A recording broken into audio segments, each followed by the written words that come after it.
এবার যুদ্ধ অবসানের লক্ষ্যে ইরানকে একটি 15 দফা শান্তি প্রস্তাব পাঠিয়েছে ট্রাম্প। তবে বার্তা সংস্থা রয়টার্সের প্রতিবেদনে বলা হয়েছে, এই শান্তি আলোচনার খবরের মধ্যেই এ অঞ্চলে আরও হাজার হাজার অতিরিক্ত সেনা পাঠানোর ঘোষণা দিয়েছে পেন্টাগন। প্রতিবেদনে আরও বলা হয়েছে, পাকিস্তানের মাধ্যমে এই প্রস্তাব তেহরানের কাছে পাঠিয়েছে যুক্তরাষ্ট্র।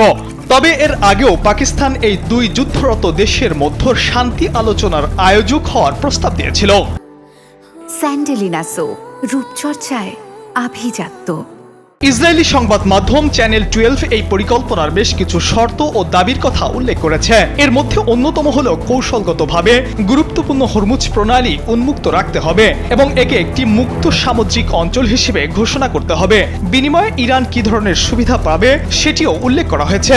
এমনকি প্রতিবেদনে দাবি করা হয়েছে, ইরান যদি এই প্রস্তাবগুলো মেনে নেয় তবে দেশটির ওপর থেকে আরোপিত সব নিষেধাজ্ঞা প্রত্যাহার করে নেওয়া হবে। অবশ্য ব্রিটিশ সংবাদ মাধ্যম বিবিসি জানিয়েছে, তারা এখনো এই সংক্রান্ত কোনো নথিপত্র দেখেনি। গণমাধ্যমে আসা এই তথ্যের সত্যতা যাচাইয়ের চেষ্টা করছে তারা।